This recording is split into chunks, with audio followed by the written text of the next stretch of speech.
Well, well, well, if it isn't the consequences of my own actions. Do not join, it's bannable. How do you know that? No one's gotten banned, surely, right?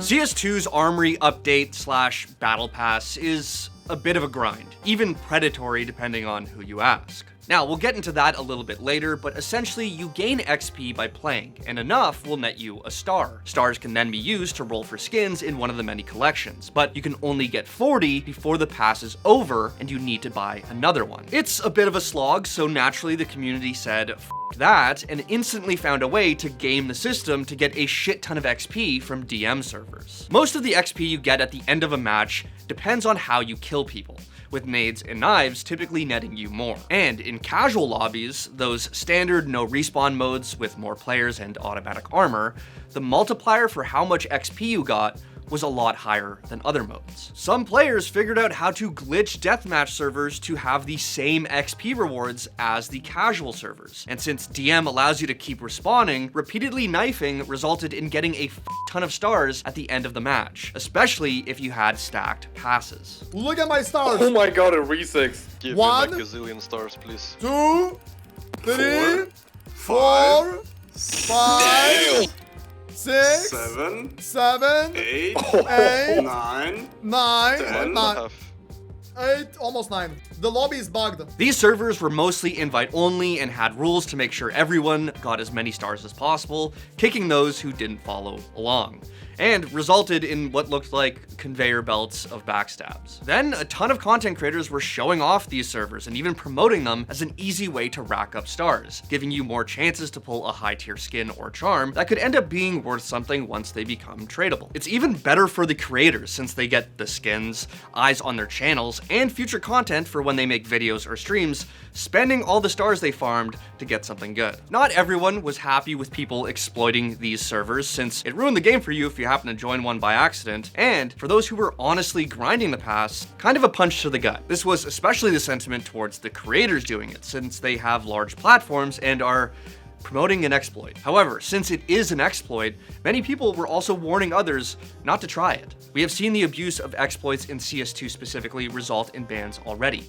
so there was a high possibility it could happen with this one. And on top of Valve nerfing the exploit fairly quickly, the bans came as well, with Valve sparing no one. Let's see if they fixed the A1S glitch. I bet you they did. What? You're trading...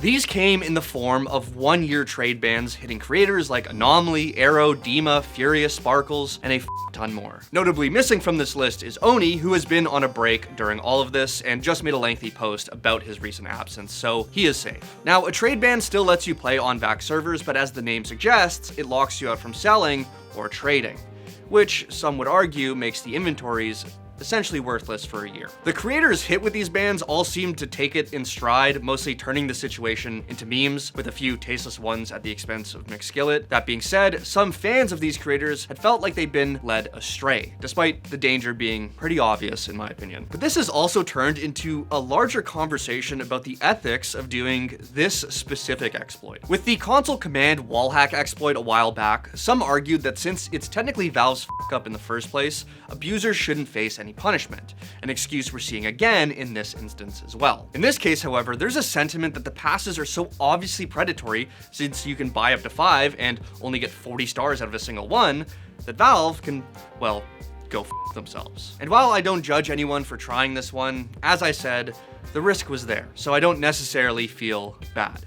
But I am curious what you guys think about this. As for the time being, the bans stand, and Valve has proved that they don't favor large creators when it comes to f***ing with their money, but still no official comment on all that's transpired. And for those of you who did get a ban, I hope it was still worth it a year from now.